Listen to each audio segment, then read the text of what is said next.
Assalamu alaikum and salutations, fellow cybernauts and virtual vigilantes. Welcome. As part of Graxo, I welcome you all to our brief online session in which we tackle the complex side of cyber realm, understanding the roadmap and digging deep into the heart of digitalized world. Today, our session is all about discovering the statistical approach and how to accommodate with the recognized principalities of financial sectors and fintechs.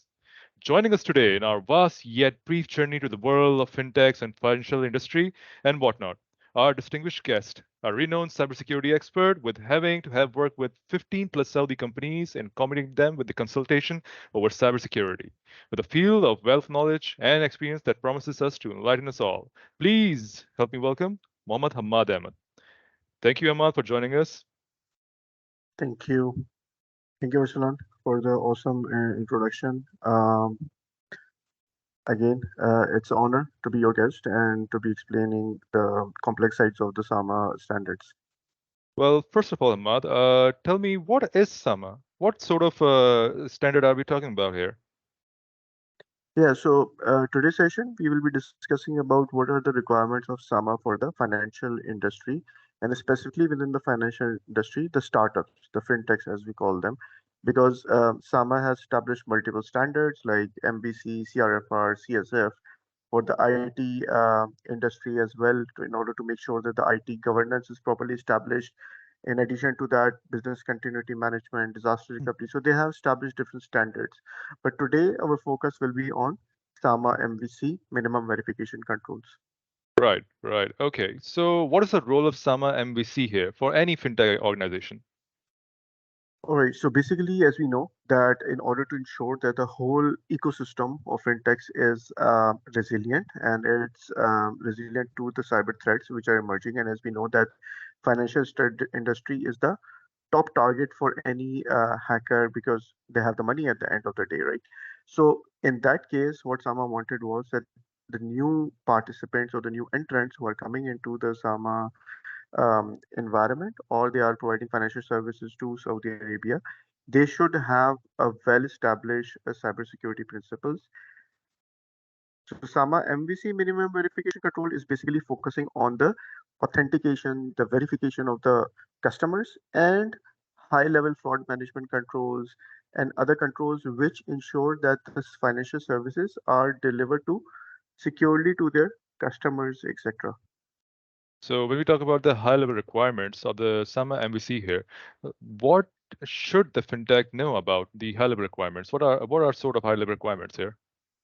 Yeah, so as you know that normally cybersecurity have been like, how to secure the infrastructure, how to secure the applications and all that stuff, right? But SAMA MVC is more focused on the front end of the applications. Okay. Right. So for example, if you are developing a mobile application or a web application, how you can secure that application, how you can ensure that your customers can securely onboarded, how you can ensure that your customers are verified. Okay.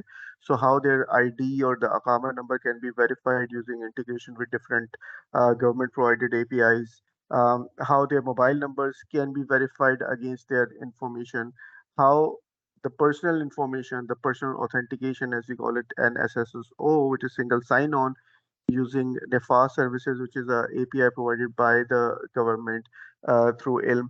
So all these things need to be understood because if you do not understand them and you want to develop an application, um, your customer journey will be affected. So if you design an application, you first thing you have to do is to design a customer journey, right?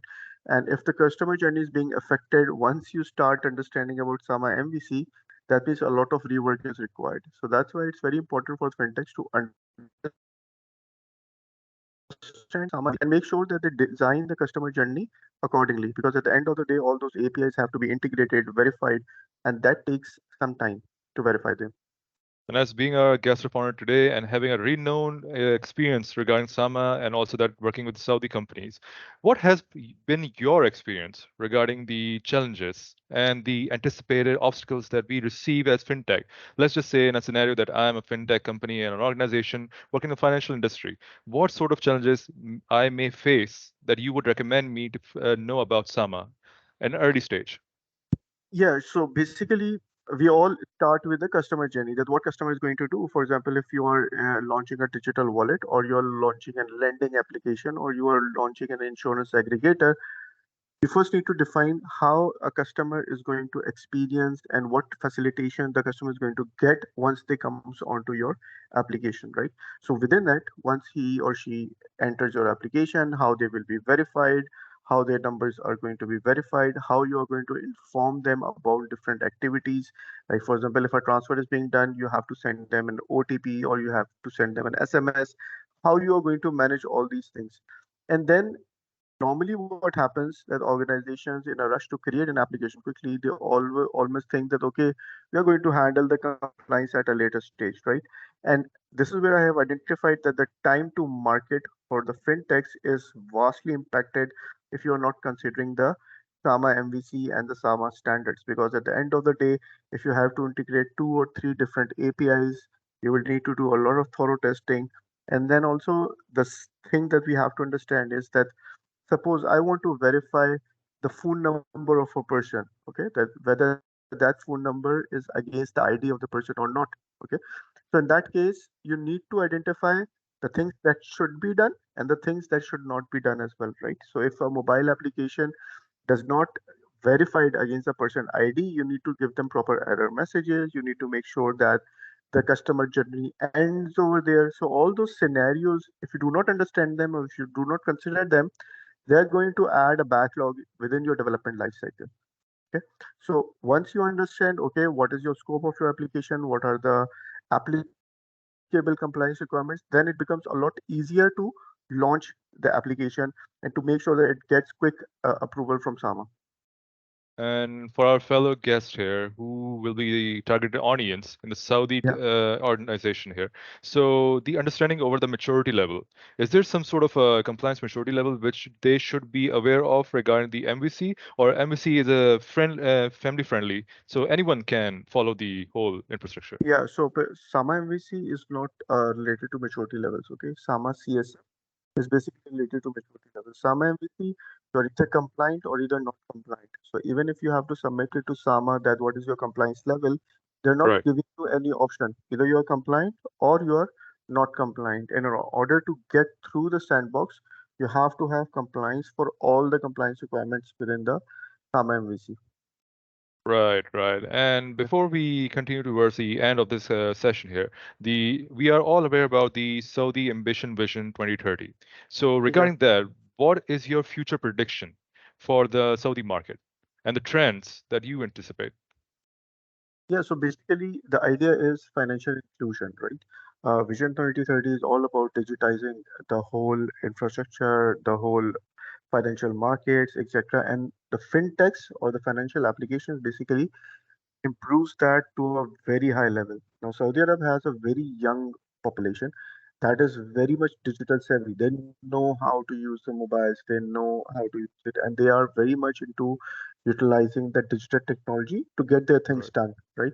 right. So, with respect to that, again, the financial inclusion have to be added. There will be a lot of new fintechs that will be coming into the market. There's going to be a very vast competition within it. But again, the companies who are more resilient, because as the market increases, the threat vectors are also going to increase. So in that case, the companies who are providing good services along with the resilient cybersecurity infrastructure will always get the biggest market share.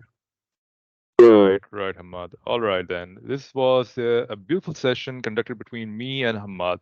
And at the Thank last you. moment of this meeting and all that, let's just say that MVC, that serves as an essential tool to gauge a fintech company's cybersecurity readiness and adherence to the international standards, making it a valuable asset in today's digital age. So, you know how it is and you know how it was. SAMA MVC.